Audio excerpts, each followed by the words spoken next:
Magluluto tayo ng tinolang manok. So magluluto tayo ng tinolang manok. So samahan nyo ko kung paano lutuin ang tinolang manok. Let's go!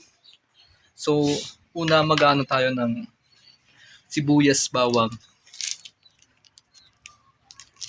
Iwain natin guys. Oops. Tingnan ano. Iwan na naman tayo guys ng sibuyas, bawang.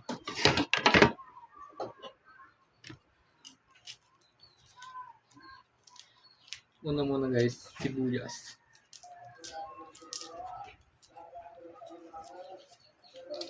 Tatlong sibuyas guys, mas masarap pag maraming ano, sangkap.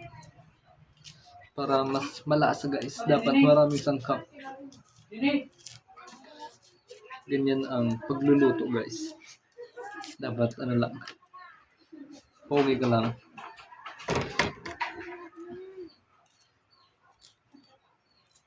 Yan, subscribe naman guys kung nanonood kayo.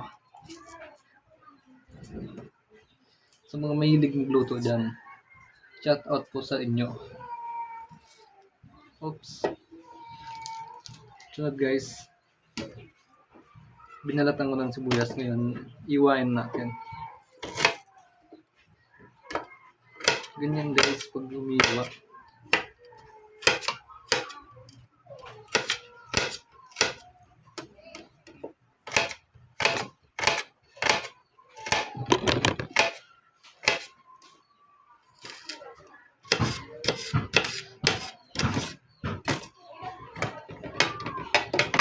So meron ditong papaya, dinala papaya, dalawang papaya.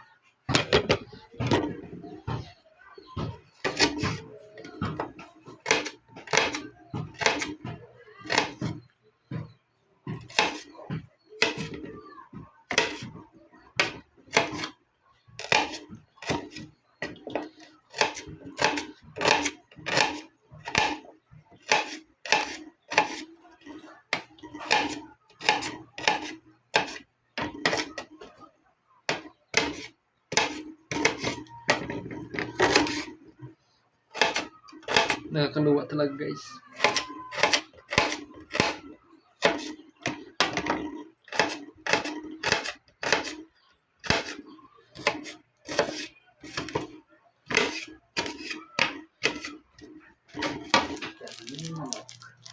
Oops, sunod naman, bawang.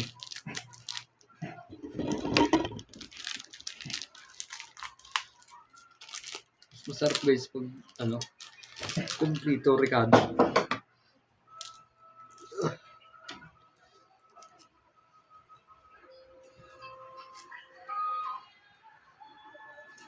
Hello. Mama, kalau kenapa?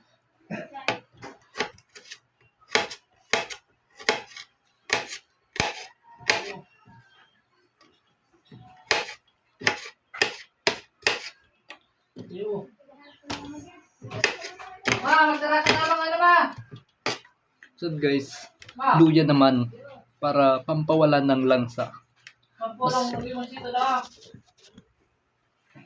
Mas maganda pag Sarap kamatis. may luya.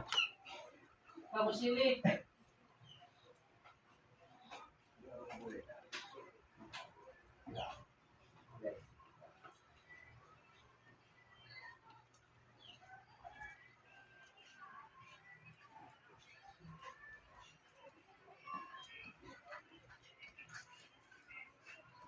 Yung mga master dyan sa pagluto, ano, siguro, ano, di naman tayo master. Pwedeng, yung mga mali natin, pwedeng, kung moment kayo kung, ano, mas maganda pa sa pagluto ng tinulang manok. So ako ano lang, sa bahay lang kasi lumuluto. Di naman, pero may alam dahil nag-aral ko dati sa pag ay nung grade 12.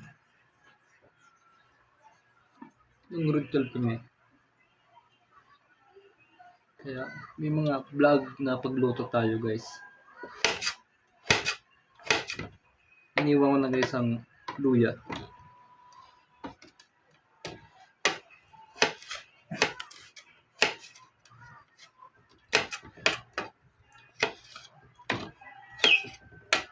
At nagtrabaho naman ko, waiter lang kasi hindi naman ko nilagay sa kusina.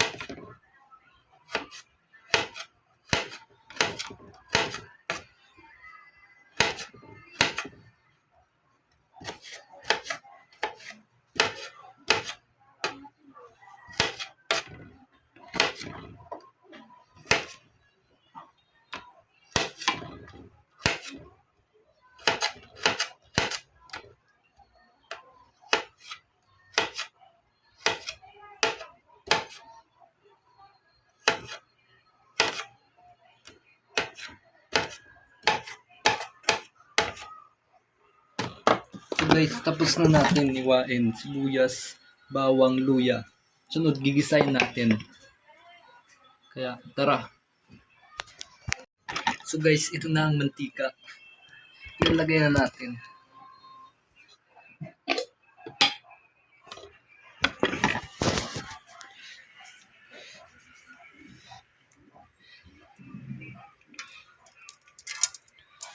Ilagay na natin guys sa mainit na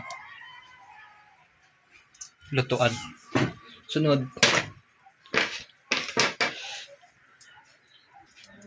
siguro mainit na to dahil kanina pa to nakababad sa uling. Tignan natin guys kung pwede na.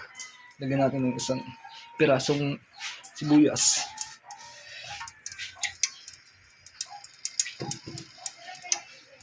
Hintayin natin guys bago uminit.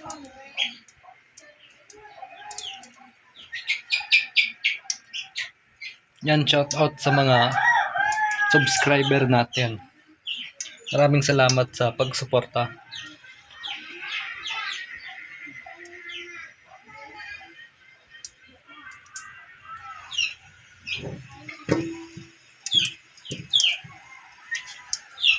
Ano natin, pabagayin, mas lalo nating pabagayin para mas uminit.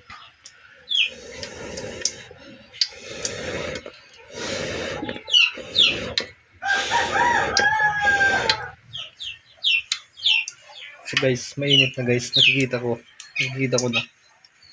Nararamdaman natin. Oops, sunod. Sinabay ko na lahat yung tatlong sangkap.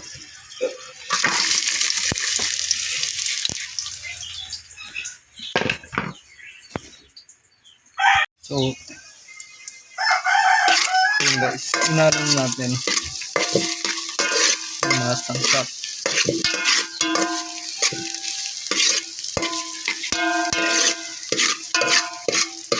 Ang bango na guys. Siguro abot na to sa kapitbahay.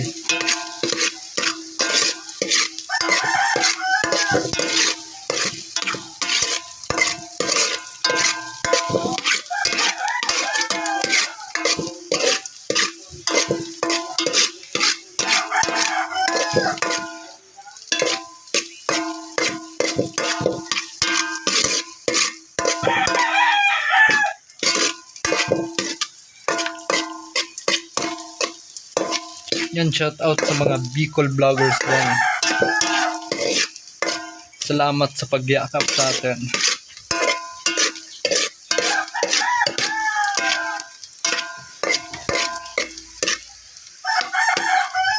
Mabango na guys. Sunod, manok. So na guys, manok na. Igisain natin sa isang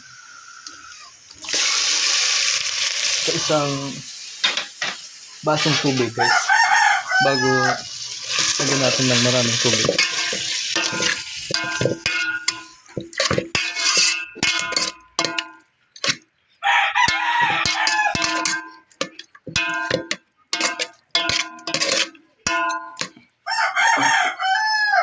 So yun guys, tutubigan natin ng isang baso para mas magisa siya.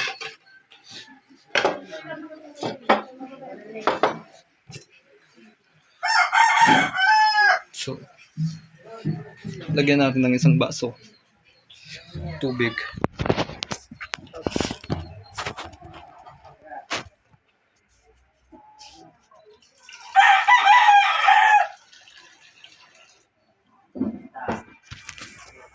So, ilagay na natin ang isang basong tubig.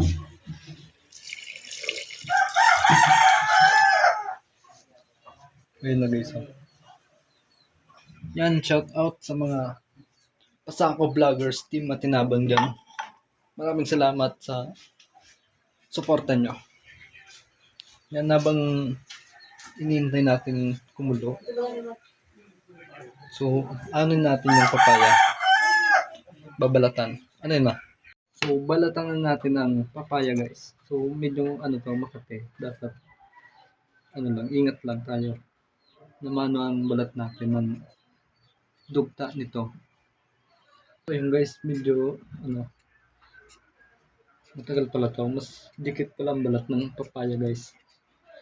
Kaya, hinay-hinay lang tayo. Baka masugatan tayo sa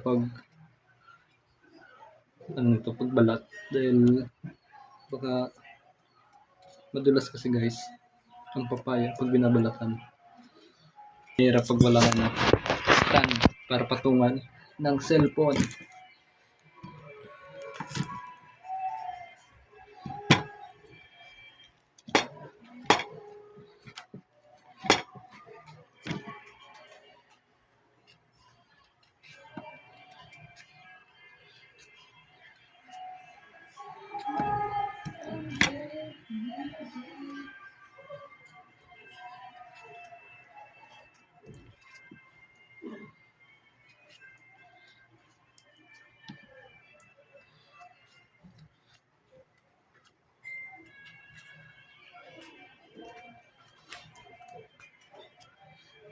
So yung guys, dapat magugas tayo nito dahil nanon natin, ang balat natin ng mga dugta nito. Baka kumati. Dahil ng bata ko sa mukha, inakit ko yung nito. Ang puno nito, inakit ko. So, tinamaan ako dito sa mukha. So, ang kati. Kaya, ingat na ingat ako nito pag talaga. Bumabalat. Baka maano tayo. Kumate. So, ayun guys. Iniwan ko na ang papaya. Para mas maano. Dahil may paputo kasi ito guys.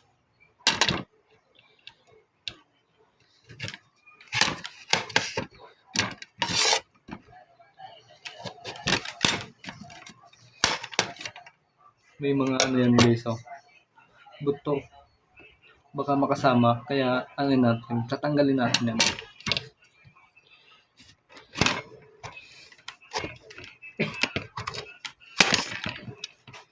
Guys, ugasan natin, baka kumati kasi. Ugasan natin bago mas natin yung balat.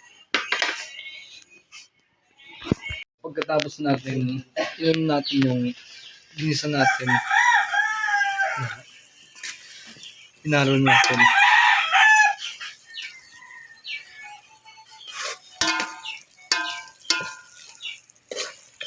Tingnan nyo guys, parang mas maganda talaga pag ginigisa. Pag ginigisa guys, tingnan nyo.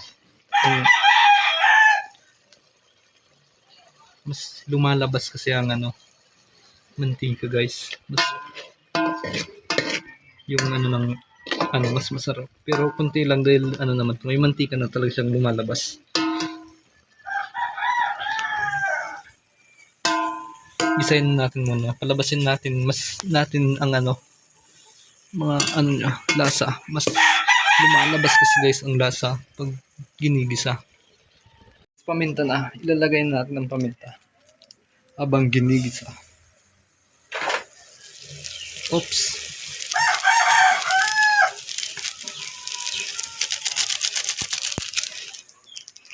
Sunod, haluin natin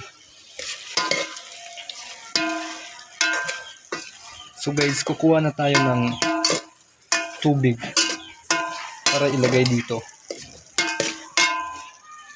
So guys, ilalagay natin ang tubig.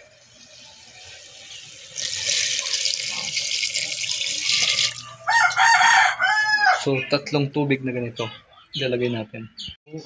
Ito natutunan ko to sa pagtrabaho ko sa isang restaurant. Bago tayo magano, pero maski hindi pa tapos, nag-ano na ako. Kay go.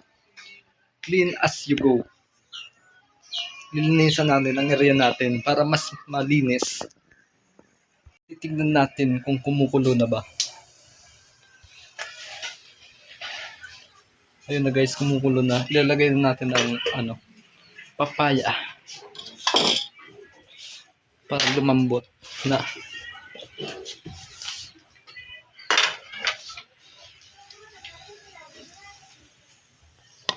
Uy. So, takitin natin para mas madaling lumambot. So, lagyan natin ng asin. Depende guys kung ilang depende sa paglasa natin kung ilang ilalagay natin na asin. Depende sa nagluluto guys. Kung ano ang panglasa niya.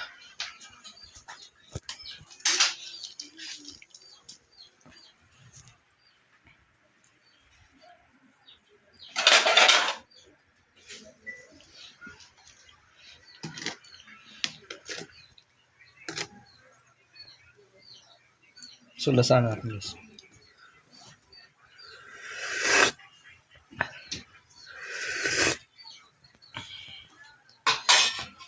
Ano lang guys.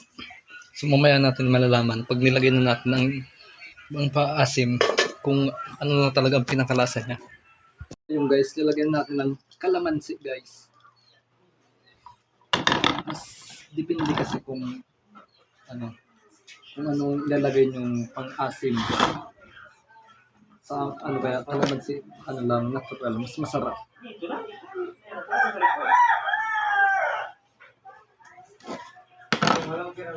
Lagay na natin ang kalamansi guys dahil malambot na yung papaya.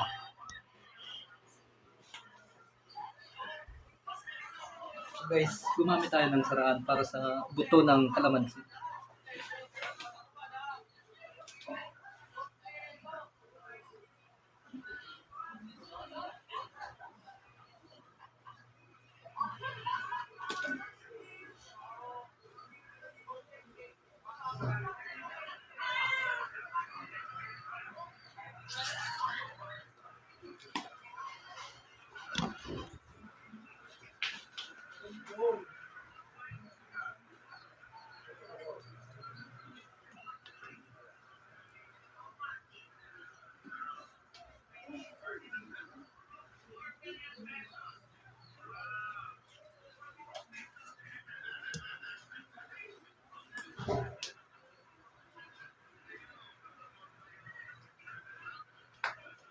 So guys, dapat nilalagay ito pag pag malambot na yung papaya dahil minsan kasi hindi tumitigas yung papaya.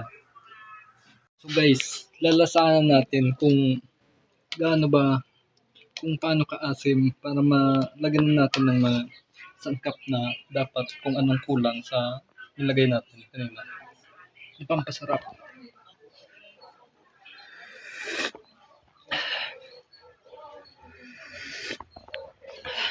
Yan guys, masarap na guys. So guys, ito na ang tinolang manok.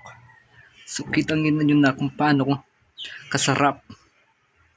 Ano pa lang yan, itsura pa lang guys. Mas maganda talaga pag marami kang nilagay na mga sangkap. Kaya lalasahan natin.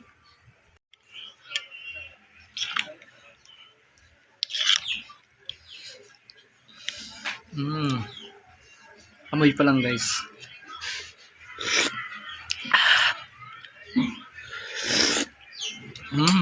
Sarap guys.